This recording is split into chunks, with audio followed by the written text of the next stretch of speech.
The date, May 13th, 2025. We have a UFC 317 main event, UFC 319 main event, and a future welterweight championship bout involving Islam Makhachev. This is MMA Fighting. This is our live reaction to the crazy flurry of fights that was just announced by UFC CEO Dana White on Instagram Live. I am Alexandre Pantoja. Hello, everyone. My hair is a mess. This is pure chaos. This is reflective of how we are reacting to this sudden flurry of fights. Some of which we fully expected, some of which kind of came out of nowhere.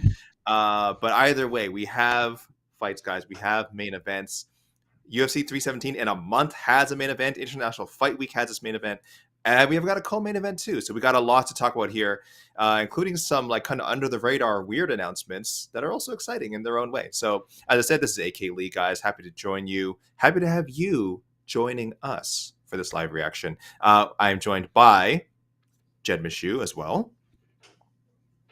My hair is also a mess, but you see, I have a hat, but I can go hatless, so we can be together in the messy hair. See, yeah, and EKC, the beautiful EKC Lighten, is also here with us. We're throwing all this together, guys. We threw it all together because we got to react. We got to react. Casey not on camera. Casey is not on camera because I don't even think he has clothes on. I think that's how caught off guard he. Oh, okay. Hey. Sorry, I just. Let me do my job here. The camera's framed here for a reason. All right, let's continue. Didn't mean to cast aspersions. Let's start off with what I get. Well, let's say the big news is really two stories tied very closely together. Two stories that have been tied close together for months, really, ever since I would say February. Since Ilia Topuria, the undefeated featherweight champion, said, "I am vacating the 145-pound belt." According to Dana White, Ilia just didn't want to cut anymore, and Ilia has not said anything to counter that. So yes, it looks like he is done with featherweight. He's not going back down, and he said, "I'm going to fight either Islam Makhachev," who he had been really mainly targeting, but he was also aware of the possibility with Charles Oliveira. We had the UFC 315 main event this past Saturday, which we knew had implications because Belal Muhammad is friends with Islam Makhachev, and Islam Makhachev is 170 pounds. Would that happen if Muhammad held the belt? Well, we don't need to know because he didn't. Belal Muhammad was defeated by Jack Della Maddalena, clearing the path for Islam Makhachev to move up. And now we have officially, there we go, the UFC 317 main event. It will be Ilia Topuria and Charles Oliveira for a vacant title. And somewhere down the road, TBD, we will have Islam Makhachev facing Jack Della Maddalena for the welterweight title. Two massive fights. Jed, you've had a lot to say about both of these potential matchups and the discourse surrounding these matchups. So please, let your voice be heard. Now that this is no more debating, no more arguing. Well, I shouldn't say it. There's always that. You say that. This is, but I mean, say that. There's nothing anyone can say now. Anyway, the fights are set in stone. Knock on wood, everything sticks together. We get these belts whenever Islam and JDM is set. Where are you at, Jed? This is great, right? And like, I've obviously a million different thoughts, and a lot of it. I mean, even in this was announced less than an hour ago. The reaction has been curious in some phases to me. My biggest reaction, and then we can dive into the other particulars, is this is dope, right? And like, none of this is surprising. At least it shouldn't be. Some people are surprised because they had talked themselves into something else for reasons that remain unclear to me. But like, pretty obviously, as soon as Belal Muhammad lost, it was very, very clear that Islam Makhachev was going to move up and challenge Jack Della Maddalena. That is now going to happen. That's functionally locked in. Once that were to happen, we knew heading into 315, if X, then Y, right? And the Charles Oliveira, Ilia Topuria fight was certainly set to headline International Fight Week, assuming all this happened. That fight rocks. And so, like, we could dive into, and we will, all the various implications. My first thought is just, damn, this is dope. Because if you look at the schedule, they're pretty sick, man. Like, people have been up in the like, well, there's still no main, like, there's still nothing for fight week. What is it? We got basically a full fight card now. 317 looks rocking. I love that fight. I loved that fight before it became obvious. When Ilia Topuria was saying a year ago, 6 months ago, I don't need to fight for the belt. I'll move up and fight Charles Oliveira. And people were like, hell yeah, that's dope. And then people lost their minds and were like, no, he may only fight Islam Makhachev. No other fight matters in the entire sport. It's like, why? That fight still rocks, and it still rocks today, and it's still going to rock on June 28th when they get in there and do the damn thing. Jack Della Maddalena versus Islam Makhachev. I never really thought about that fight until Della Maddalena, was now fighting for the belt and it could happen. And then after seeing last weekend, that fight also absolute stone cold rocker of a bout. The rest of International Fight Week, it's not mentioned on the screen here, but we got official Alexandre Pantoja versus Kai Kara France. Kind of a weird one, like based on sort of other things that play in the flyweight division. Absolute stone cold banger. DDP Khamzat, which we'll talk about, stone cold banger. Like a bunch of sick fights have been announced, and there are certainly some people out there who are not happy about it because they wanted something different. And I can't vibe with you guys right now. Where I can vibe with is all this shit kicks ass, and I'm gonna have a damn fun summer. Yeah, I hope no one is too unhappy. I get it. I get it. Jed, you mentioned it. This for now, possibly forever, takes away Ilia Topuria versus Islam Makhachev. Great fight. I've wanted that for a long time. I think it's an awesome fight. But after what JDM showed at UFC 315, I mean, you guys, even you guys who wanted that other fight, you're not a little intrigued by how this one's going to turn out. I'm not saying JDM is like a household name or a superstar or anything, but seeing what happened with Bilal and him becoming the champion, JDM on very lengthy, you got two huge win streaks going up against each other. JDM has won, I think, 18 straight now or something, has not lost since he lost his first two pro fights and hasn't lost. And of course, you have Islam, who has lost one time in his career, otherwise 27-1, just completely indomitable. So it's an amazing matchup. I would implore fans not to focus on what you are not getting and focus on what you are getting. I also like the Topuria Oliveira matchup. Of course, it's a great fight. Of course, if we're talking lightweight title fights, yes, Topuria Makhachev jumps right off the page. I know there's people out there who are like, oh my gosh, another shot for Oliveira. This is actually his third time, Jed, fighting for the vacant title, technically, right? Because the Khabib retirement. Oh, yeah, I guess that's true. Yeah, that's when he won it. He lost the belt at the scale against Gaethje. So when Islam fought for it, it was technically a vacant title. So this is the third time that Do Bronx is competing for the vacant belt. But he always brings it. He's super exciting. And I want to tell people, like, Topuria, listen, he's throwing shade at Islam. Good, that's his job. Whatever it's supposed to do. Keep planting those seeds if in case they fight someday, or just whatever. Just, be a jerk for the sake of being a jerk. He said, like, the very first time he talked about moving up to lightweight, he was very aware of the possibility that he'd have to fight Charles Oliveira. This was, I think, I want to say late last year. So before he'd actually vacated the belt, I think he said something about, like, yeah, if I go up, I could see myself fighting a Charles Oliveira. I think he said for like a number one contender spot. So yes. Like 100, that is what has baffled me about this whole conversation. I know. Well, like a sheer level of entitlement of people being like, can't happen. And like, I get it. You want that fight to happen. Nobody, and I was prepared to come on our shows this week before this had been announced and been like, I will cede all my objections if every one of you who are dying on the hill of this is the only fight that matters will preface all your statements by just saying, I don't give a fuck what Islam wants. He has reasonable requests, and I don't give a shit, because then that's fine. At least you are being honest about it. But it has been couched in such a way of, it would be ludicrous for him. Heavens to Murgatroyd, he might have to fight someone else. No, he can't do that. He must fight him now. When this motherfucker was saying, dude, I'll fight Charles. Like, that's cool. I'll move up, and it doesn't have to be for the lightweight belt. I'll just scrap against Charles because that's fun. Like, and it is fun. And like, for all of you who are just still so dying on this and need it, it's still possible. It can still happen. It might not be happening next, and that's okay. But do you think that Ilia Topuria is going to go knock out Charles Oliveira? Because I'm assuming you believe that. I'm assuming you want this fight because you think Topuria will win. Because if you don't, then you're just losing your mind over another failed featherweight attempt at the lightweight belt. So you must believe he will win. And if he's gonna beat freaking Islam. He's going to beat Charles. And if he beats Charles, do you think he's now going to be like, well, I've defeated Charles, and there is a huge population that has lost their mind about the potential to me fight Islam. I'm going to defend against Justin Gaethje next. No, he's going to beat Charles at freaking 317 and be like, okay, hope Islam wins the welterweight belt because I'm trying to fight him and be the world's first 3-division champion. That fight can still happen. And if it doesn't happen, then it's not that big a deal because it means Charles beat his ass. And then it would have been a waste of time anyway. Instead, enjoy the sick ass fight that is Ilia Topuria versus Charles Oliveira because that fight is a ripper. No doubt about it. When has Charles Oliveira ever been boring? And Ilia Topuria is Ilia Topuria.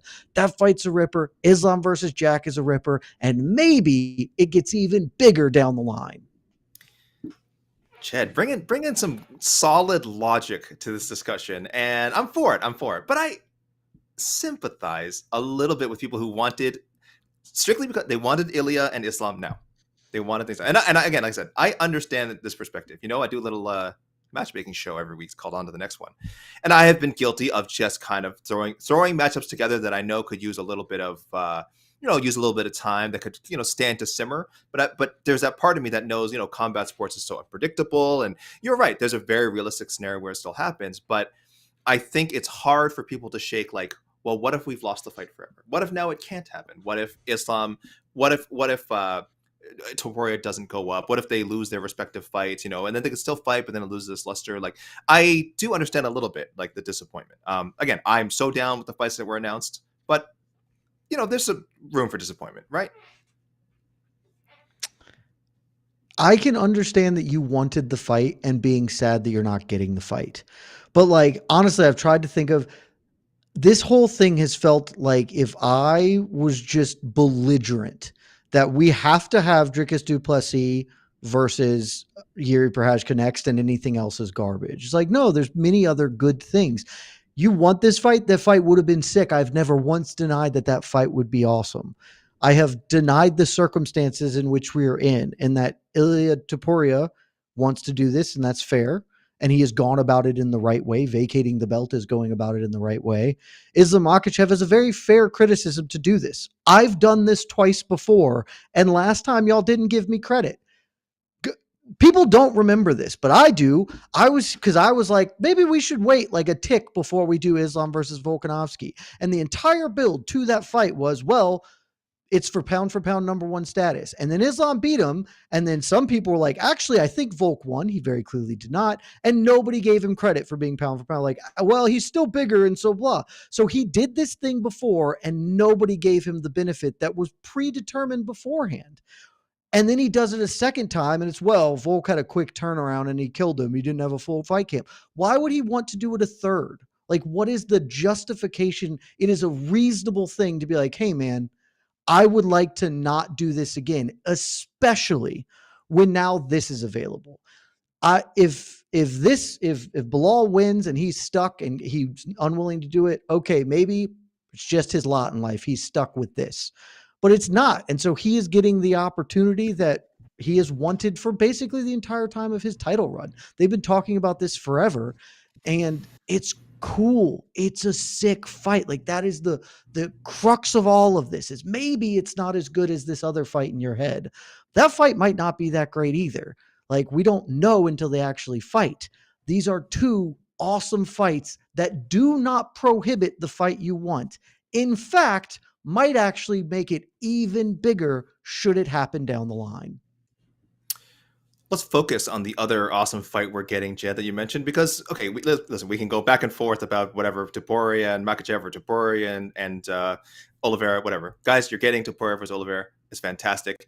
And guess what? We're also apparently getting Jack Della Maddalena, new champion, defending against Islam Makhachev. We don't know a date. We don't know a time. We're hearing a lot of buzz about, a potential card in Australia later this year.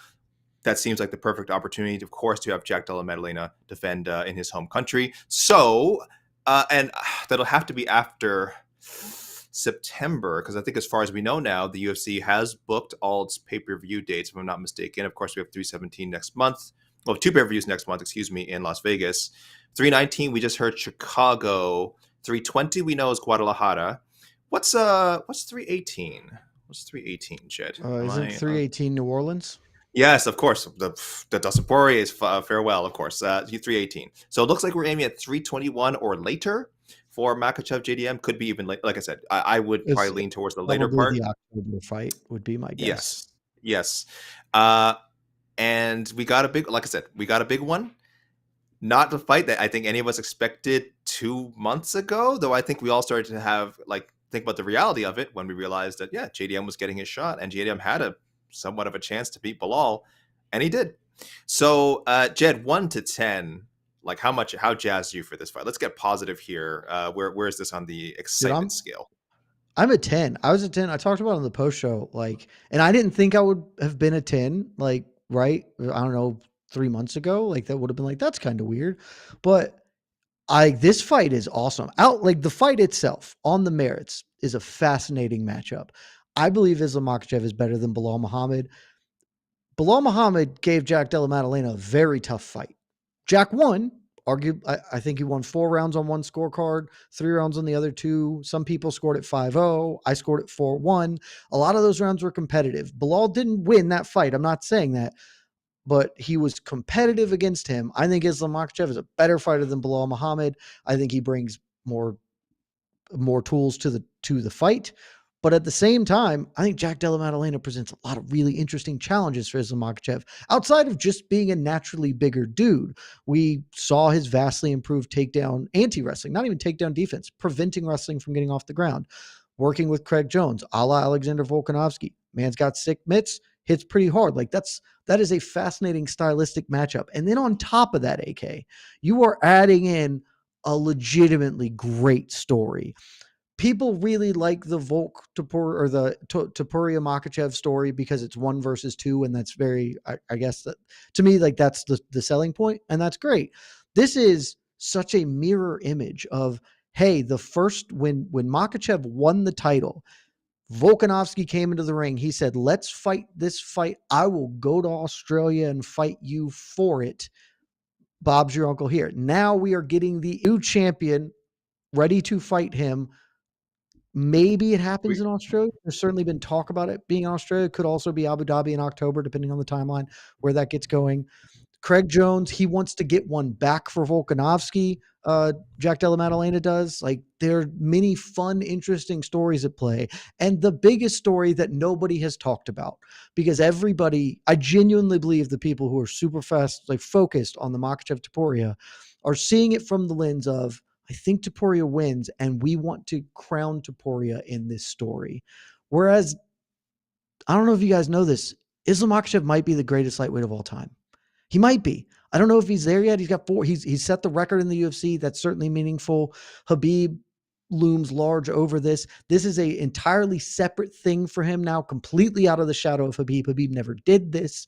And he is now making a case as one of the greatest fighters of all time. This is a linchpin to that case, and we get to see it. If he goes up and wins, this is legitimately incredible shit.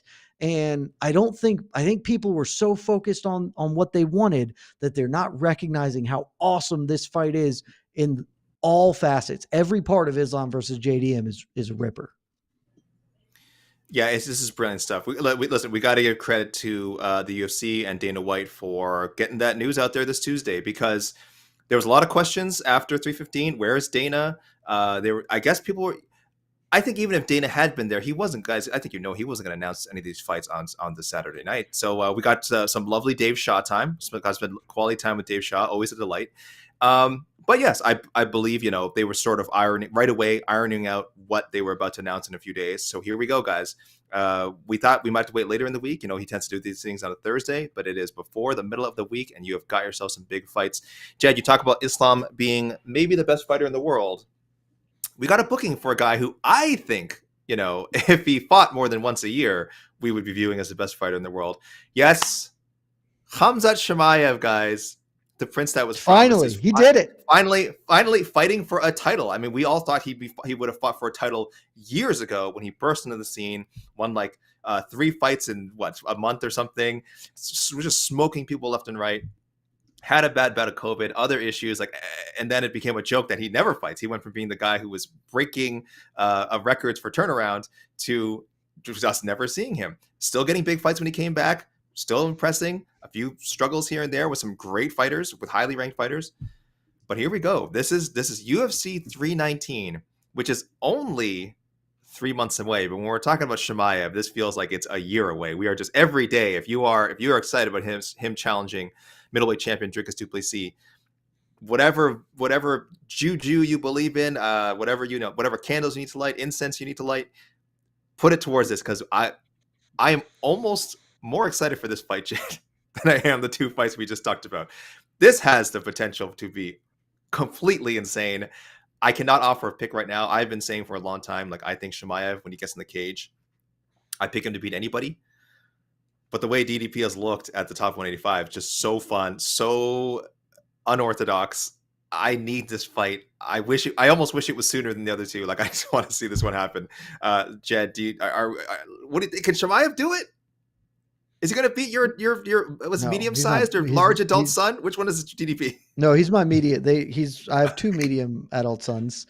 They're fraternal twins because they look alike, but they're not identical. My medium adult son is going to win, and this fight's awesome too.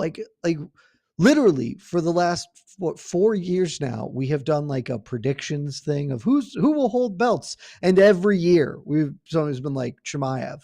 Couple years, people have been like, he's going to hold 2 belts, and he's never even fought for one. He has finally gotten there, and it is the perfect foil for him in DDP, a man that everybody has underrated forever until they all just kind of figured out, oh, actually, he is really good in the last fight. The last 2 fights is when everyone's like, oh, yeah, I guess he's good. He's goofy sometimes, but he's really good.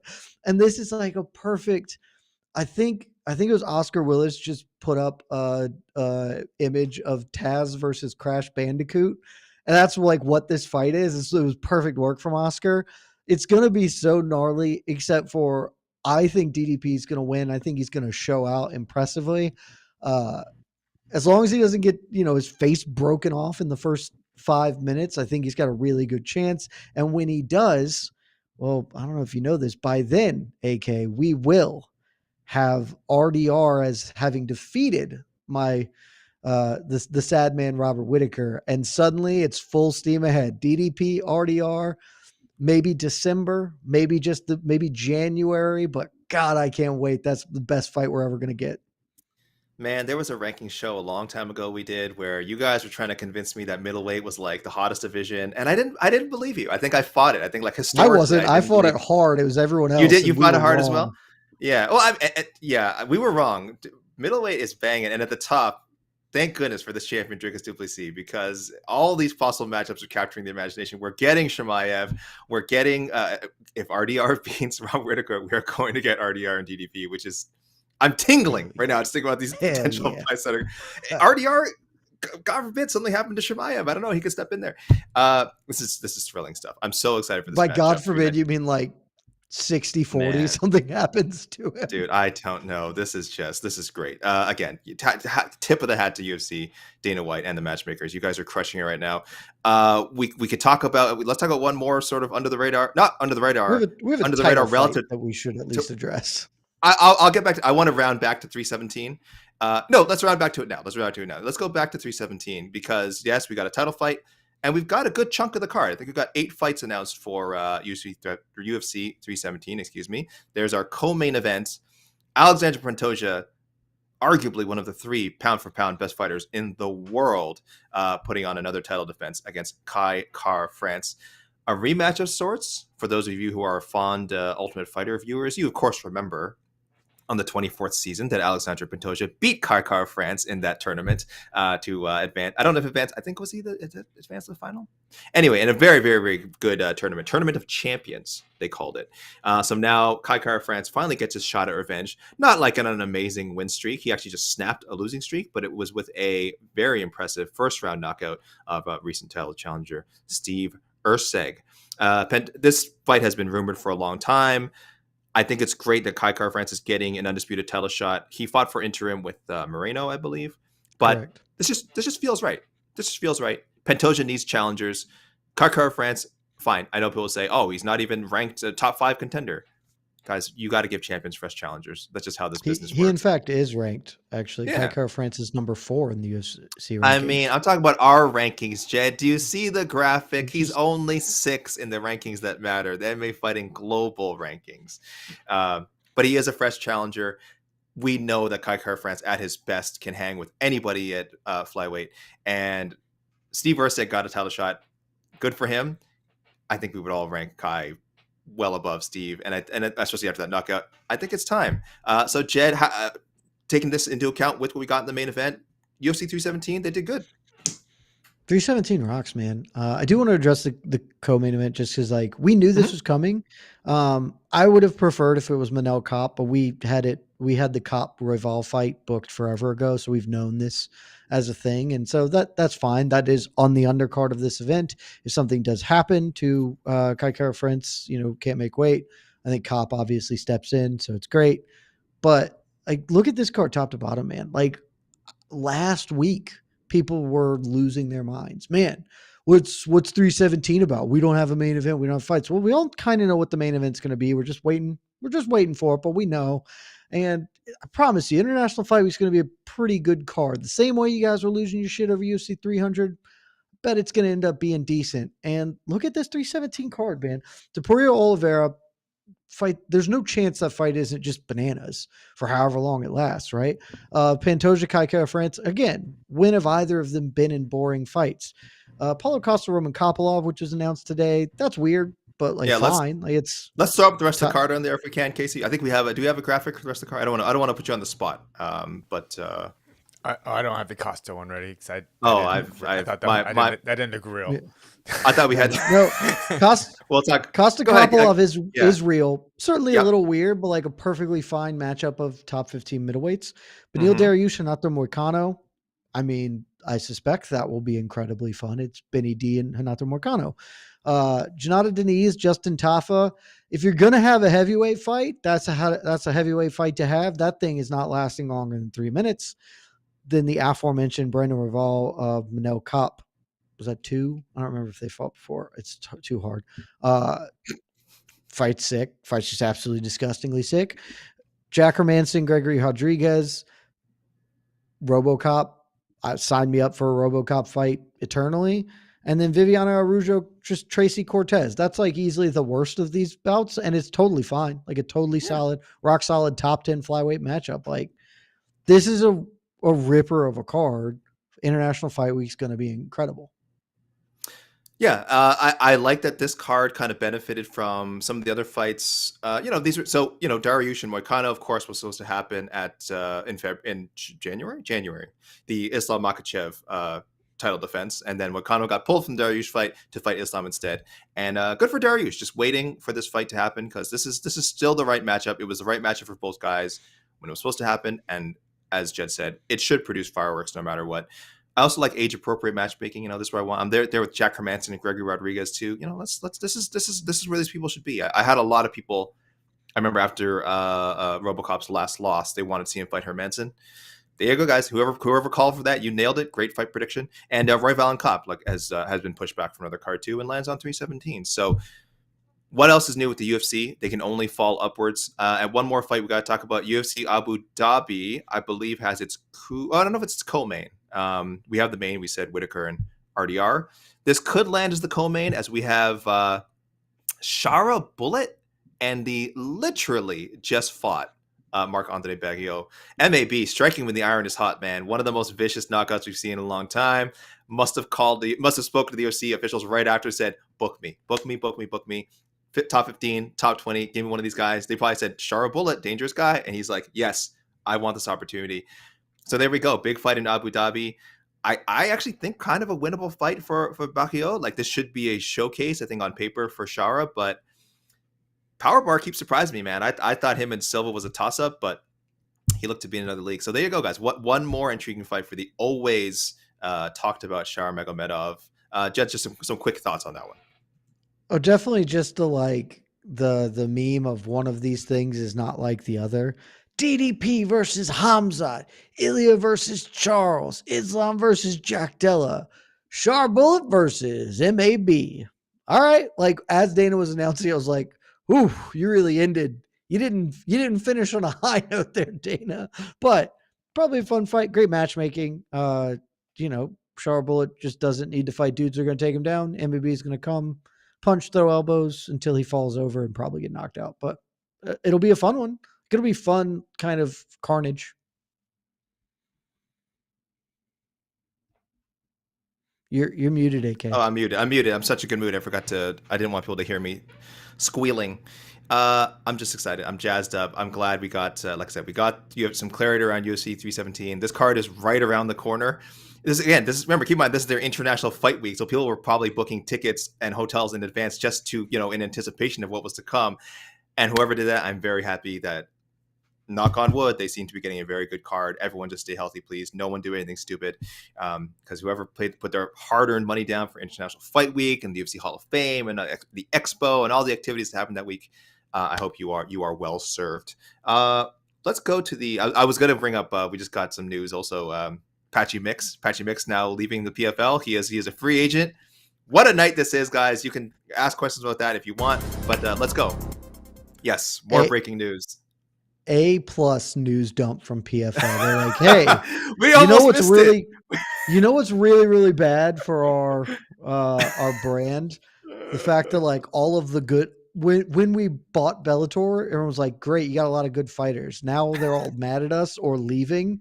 What if, Dana just announced this? Hey guys, as soon as that's live, let's slip this out there and maybe people won't talk about how another one of the best, youngest, a guy you can build around is gone from them. So tough scenes. I'm sure it's a coincidence, Chad. I'm sure they are always planning to release that news tonight. I'm sure it's a coincidence. So well done, Don Davis, the PFL. Patchy Mix is free. You have to imagine UFC bound and just another killer in the insane 135-pound division. But yes, guys, you want to talk about that? You want to talk about 317, 319? You want to talk about Charles Bullet and Marc-Andre Berriot? We are here. I'm seeing a lot of buzzing around in the comments. Have not been looking. Casey, how was it in there? Help us sort this out, man. What are people saying? What do people want to know? Honestly, better than I would have thought. Our comments not too bad. Not too bad. All right, I believe you. We surprised everyone here. Sorry. Casey, let me just read I'll close the poll now since we're going to listeners. Oh, yeah. A lot of responses. What fight are you more excited about? 60% JDM versus Makhachev, 39% Topuria versus Oliveira. Not a surprise, right? One of them is a true super fight. That's actually a really good, I think, turnout for Oliveira Topuria, almost 40%. It's a great fight. Don't call it a super fight. I had a long argument on Twitter this week that this was not a super fight. And I was like, it's two top 10 pound for pound fighters fighting. One of them's going for a second title. If this isn't a super fight, your definition of the word is meaningless. Super chat from RS40. RS40, thank you so much. If Charles beats Ilia, is he in the top 10 of all time? No. Top 10 lightweights? No, he already is. Not, top 10 pound for pound? Yeah. Not remotely. I love Charles, though. I love Charles. Charles is one of the greatest action fighters of all time. Here's the thing. Like, this question, I genuinely believe this question gets to my serious biggest frustration with the past 5 months. It presumes that Ilia Topuria is the greatest fighter alive. Ilia Topuria is a great he is a great fighter. I'm not saying he is not. He accomplished the 2 wins of last year are as good a 2 wins as anyone in the history of the sport has ever had. When people were all pro Alex Pereira as fighter of the year, I was like, no. I said heading into the Max Holloway fight, I was like, whoever wins this is fighter of the year because of how big this is. I am not here to tear down Ilia Topuria by any stretch. I am here to simply allow this shit happens in this sport and you do not know the future. How many years ago is it now? 2016. So what is 2016 to here? A decade ago, this was Conor McGregor. And if you tried to tell Conor McGregor fans, actually, Eddie Alvarez is the last win that anyone gives a shit about, and his career bottoms out, they would have looked to you like you were a Martian. But this happens. You don't know. I know that Dustin Poirier is a great fighter because he's done it for 2 decades. Ilia might be that. He could. He's super talented and could get there. And he might go wax Charles Oliveira and start building a legacy that is unfuckwithable. But he has 3 meaningful wins, and we are crowning him as the GOAT fighter already. That is genuinely what I think the vibe of we got to see Ilia fight Islam, because they think he's going to win and we can be part of this, when it is just as, if not more likely, that actually Islam Makhachev is a much bigger man and the best fighter on earth, and he would just beat Ilia. And then what have we done here? If he beats Charles, we can revisit this conversation. But if Charles beats him, maybe that win ages well, or maybe Ilia doesn't win again, because sometimes the sport gets wacky. We don't know, so no, not at all. Yeah. RS40. Yeah, and as far as Charles' own merits, I mean, there's just a few too many weird losses on there during. Yeah, just too many losses. You could say pre-prime, like you could argue he wasn't his prime. Like if you want to say, well, his prime is when he went on this big winning streak and became the champion. Fair, but he's been fighting really good competition for a long time, and there's some odd losses. Not that disqualifies you from goatness. I mean, Casey and I will tout the virtues of BJ Penn's, top 10 legitimacy for all time, and like he has one of the ugliest resumes like on paper that you can look at right now. But I just think that it's a bit too far for Charles. It's just, if you go back look at some of his fights with like really good fighters, like he's got some odd losses on there. Probably losses that he shouldn't have had, if I'm being honest. So can't get there. Great fighter though. This might be a silly question, but who had a greater featherweight run, McGregor or Topuria? Topuria. He got multiple all-time great wins at it, and McGregor got Aldo, which is obviously an all-time great win. At his relative prime, Aldo too. Yeah. Aldo, I'm say Aldo at the prime. I think that's probably the clear line of where the prime ended, but Aldo at the prime. But then the whole knock on him beforehand was, well, we kind of manufacture this. His other good win is Chad Mendez, which is a great win. It did come under the short notice circumstances or whatever. And honestly, like the parallels between Ilia Topuria and Conor McGregor are so massive as to be hard to dismiss, frankly, because like the whole thing about Topuria before the Volk fight was, did he even deserve this? Because he had one good win. He had the win over Josh Emmett, which is a good win, but it's not like a great win. But people liked him. There wasn't anybody else. We were really excited about it. And then he went on to do this. And so the same thing here, which is why I bring up McGregor again. Yeah. I believe he will be better than Conor McGregor. Like, I believe that Ilia Topuria is better and will be better. But I would have thought a lot of good things about Conor McGregor in 2016, and most people did. And you just don't know how the die is going to roll. And so we should really be a little more cautious about that sort of thing. This business is impossible to predict. We just saw Jack Della Maddalena pulled from a UFC London main event and then become the champion. Like, he wasn't even supposed to fight for the title this year, probably. Now he's a welterweight champion, and now he's fighting Islam Makhachev. So everything. Basically has a backup fighter to Shavkat. Yeah, that's what he wants. Yeah, this is supposed to be Shavkat. Yep. Insane. Quick super chat too before we get to the other questions. Ray, thank you so much for the super chat.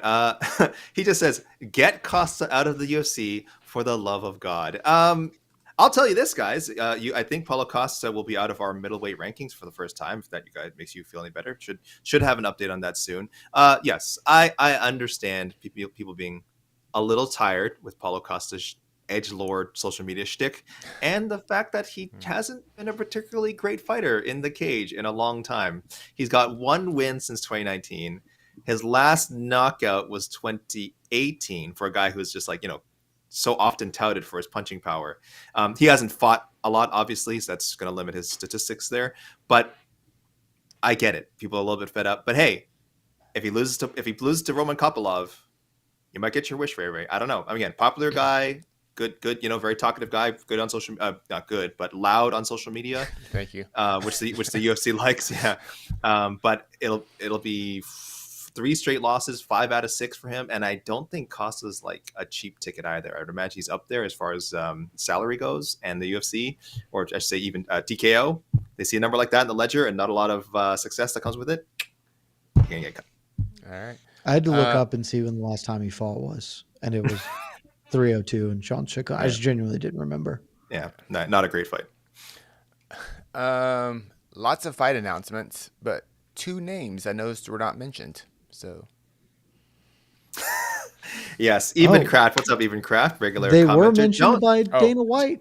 Sort of. Okay, so Even Craft is saying Jones versus Aspinall. Never mind. Duck emoji, of course. Yes, Dana White was also fielding questions from the live chat as he was doing it, and yeah, Jones Aspinall came up pretty frequently to the point that he had to address it. And he's just all he said.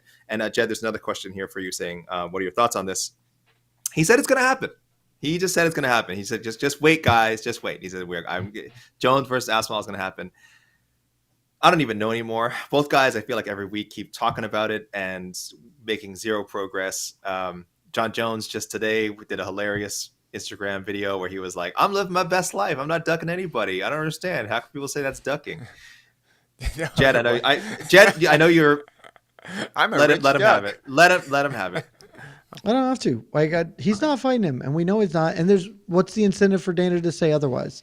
For whatever reason, they have decided that this is a hill they are willing to die on. They will go down with this ship for as long as it is. If it is, they think that this is just so marketable and they can make so much money that they aren't willing to give it up.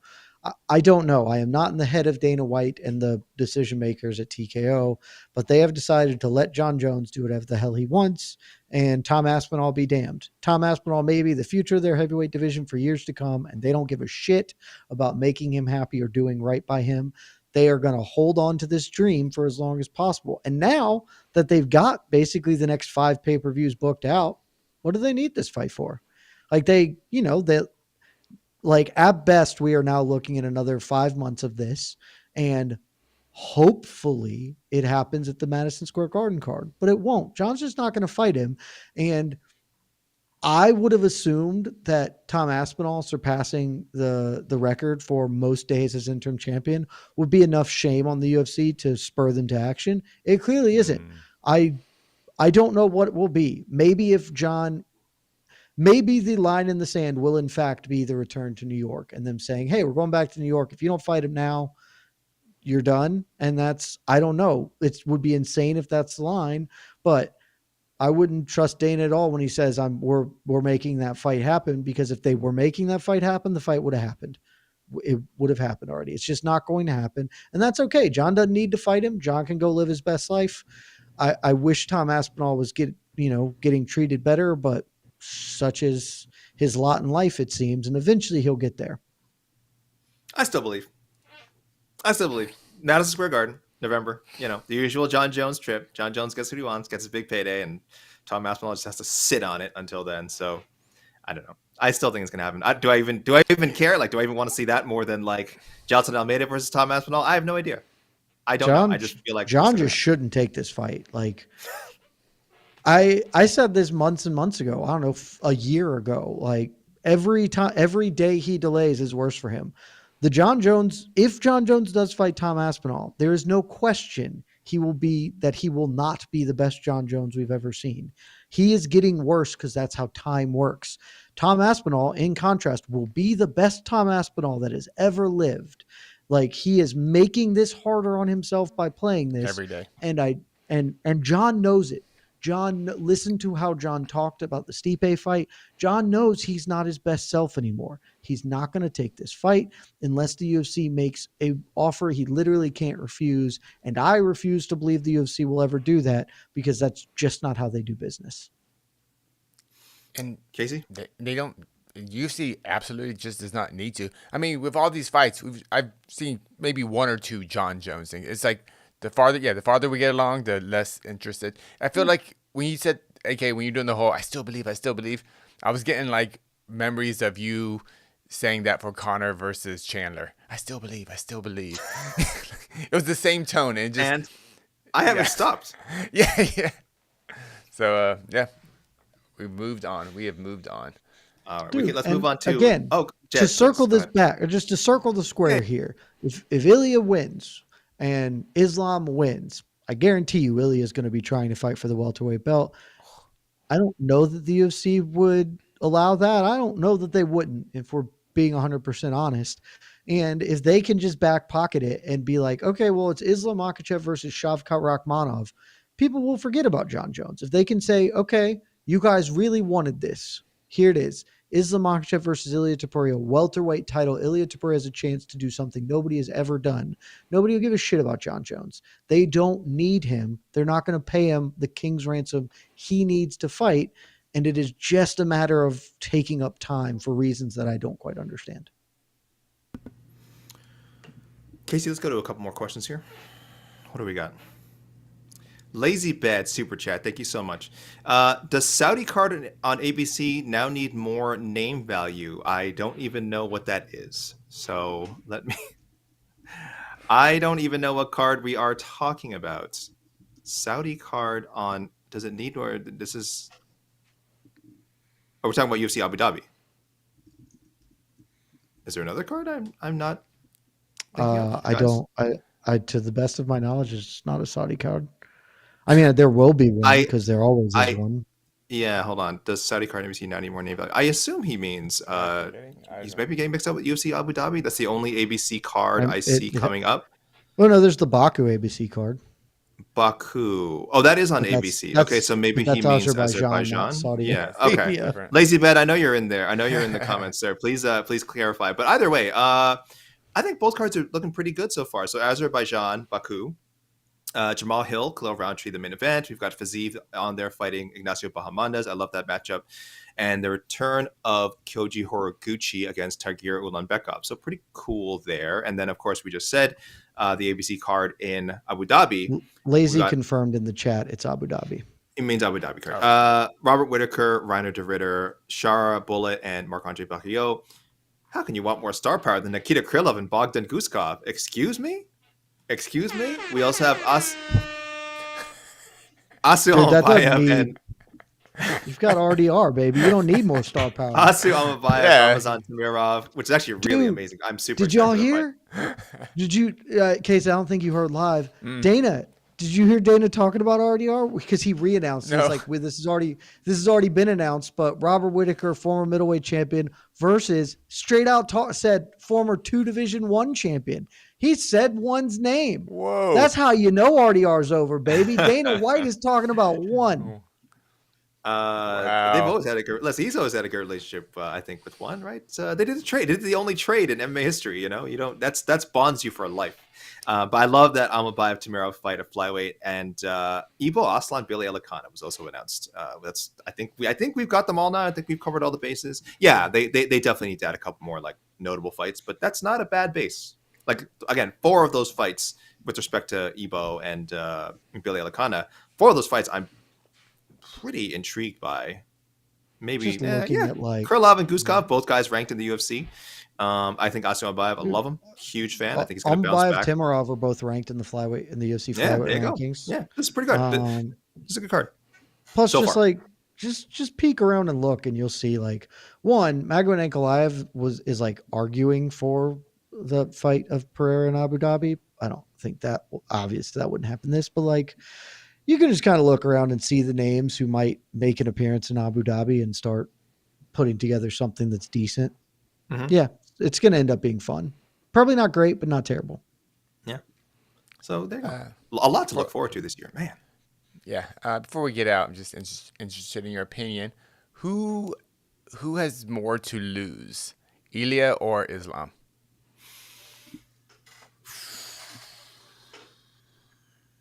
I'll go first. Okay, let me give you some time. I see your brain moving. I'm going to give you some time to let it simmer. I think I'm going to say Ilia. I'm going to say Ilia right now. I'm going to say Ilia. And I think Jed has outlined a lot of the reasons. I do worry that I'm not saying one loss will ruin his career. I do worry that one loss will like send him down a shakier path than he would have had if he had stayed at featherweight.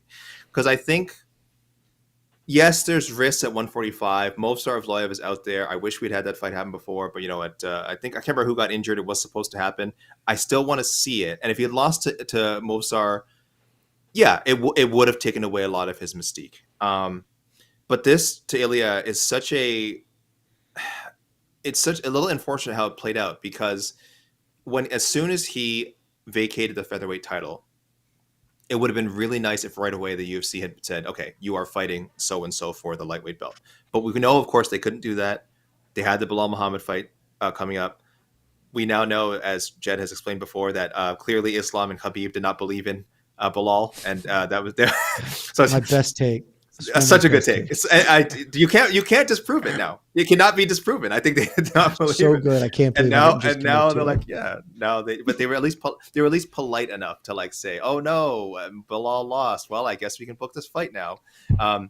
So I don't think that, and I think as we said, a lot of times about Ilia's featherweight run is it just feels like he's left something on the table. With Islam, yeah, there are good fights at lightweight. There's always been good fights at lightweight, but it did feel like he had done enough to say, okay, now I can go chase a second title, even though I'd love to see him stay in 155. Ilia, yeah, we got Mosar. We've got other guys at 145.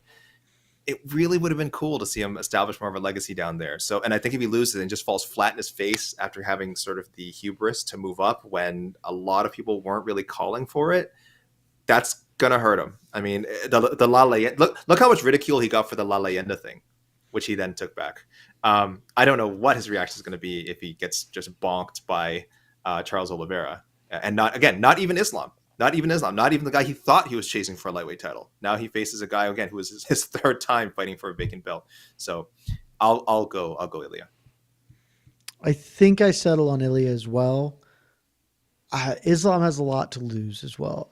The argument for Islam, I believe, is that if he loses, it's really tough in two specific categories. One, he's older, and so the loss halts his momentum, drops back down to lightweight. They get that fight, but then is he in a Volk situation where Volk lost to him, dropped down, suddenly gets knocked out by Ilia Topuria, roles are reversed here. It's just tougher. He's older, has less time to rebound from any loss.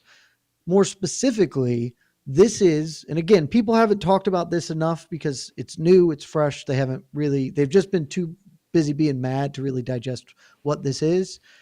This is legitimately Islam Makhachev's attempt to do something unique and special outside the shadow of Khabib Nurmagomedov. I likened it on the post show to when Daniel Cormier won the heavyweight belt. And yes, he was a light heavyweight champion, but there was always an asterisk to some degree because of the John Jones presence. Despite all the things that went down and he was a legitimate champion, etc., there was the looming thing of John Jones over his title reign. And then he goes up and wins a heavyweight belt and is entirely unencumbered by that. And it is a title all his own that no one can take away from him in that regard. Something similar is at play for Makhachev here because for better or worse, the specter of Khabib looms over Islam's career. I genuinely think that's part of why people underestimate and are still sort of like lukewarm to Islam during all of this, why the story has not been centered around Islam Makhachev's greatness, but what can Ilia Topuria do? Because there is he's not Khabib. Khabib was something pure and special, and he is the consolation prize to Khabib. Even though he's not, I do think that there's a overwhelming sentiment of that permeates, and this is his opportunity to shed that entirely. And if he loses, he'll never get it again, and that's probably really terrible for him. That being said, Ilia Topuria is probably going to be a pretty sizable favorite against Charles Oliveira. I haven't looked at odds. If he loses that, suddenly all the people who were super pumped about him have to be like, oh shit, well, lightweight is bigger than featherweight, and we didn't consider that. He just got beat by an old man because the other thing is Jack Della Maddalena, undefeated since his first two fights, right? Lost his first two, hasn't lost since. Charles Oliveira, he's kind of lost a lot. He lost Arman Sarukian not that long ago. So losing to Charles Oliveira, despite Oliveira's long-term greatness, is much more damaging in the immediacy. And then, again, like you kind of outlined, AK, puts him on a potentially bad path, right? Like if he drops down and suddenly Movsar beats him, holy shit, we are reevaluating the entirety of Ilia Topuria. So I'll say Topuria. I think they both have a lot to lose, though. It's a great question, Casey. Jed, last thing since I have you, and you mentioned odds, thank you. Since we have the no bets barred maestro in the house, very quickly, I will say you're right. Okay, so obviously these just got announced tonight, so we don't have clear odds. Bovada this past weekend, I think after UFC 315 concluded, put up odds for Makhachev Della Maddalena. They put Makhachev minus 200, Della Maddalena plus 170, and we have nothing for Topuria right. Oliveira. So yeah, I was going to ask you, what do you think of that line, and how would you set the line for Topuria and Oliveira? I think that line sounds right. I think I would have expected Makhachev to be a favorite, not like a massive favorite, but like a favorite. While you're looking, did they have a line out for Makhachev versus Topuria? Oh, I can look right now. I'm pretty sure it's somewhere. Let's see here. Say, I'm sure that somebody dropped that line somewhere. I just don't recall what it is off the top of my head. Yeah, I'm seeing just randomly from MMA Pros pick. I don't know if they made these odds or they got these odds from somewhere. Topuria, sorry, you said for which matchup? Makhachev Topuria? Yeah. They set it at Makhachev minus 245 and Topuria plus 200. So a bigger favorite than against. Yeah. Just because. So I tweeted earlier because Ilia's response tweet was, "Sorry, Charles, what I'm about to do to you. I just want to chase greatness. Unfortunately, Makhachev ran away." And I just quote tweeted was like, if Islam ran away, then Topuria ran away from Movsar and Diego Lopez. And a lot of the worst reply guys were like, "No, it's entirely different. It's obviously not." And I'm not saying he ran away. Neither of them ran away. That's just how time worked. But then people were ardently being like, "No, Islam is moving for an easier fight." Well, the odds would suggest that you're actually dumb fucking wrong, because apparently the odds suggest that Jack Della Maddalena, the welterweight champion, might be a more difficult fight than the featherweight champion. Can't fathom why they might think that. I'll have to really spend some time mathing out the difference between fighting a former featherweight and fighting the welterweight champion of the world. See if I can get back to you with possible reasons. That being said, I think those odds make sense. I would line it a little closer. I think that fight is very, very competitive. I think what Jack showed against Bilal makes me, prior to the Bilal fight, I was like, yeah, Islam's going to win. Then he fought Bilal, and I'm like, I don't know, man. That is a hard dude to fist fight, and he is only getting better. He's 28 years old. He is still going to be improving. He has improved every time we've seen him. Craig Jones has now had multiple attempts to essentially face the Eagle MMA thing, the Habib, the Bilal, that fight camp, build tools against it. Personally, I would think that fight should be lined 50-50, minus 110s on either side. But I get why the opening odds are going to favor Islam, pound for pound number one fighter. For Charles and Topuria certainly be the favorite. I bet he opens at minus 350. I would line it closer than that, but I bet that's what it opens at. 350.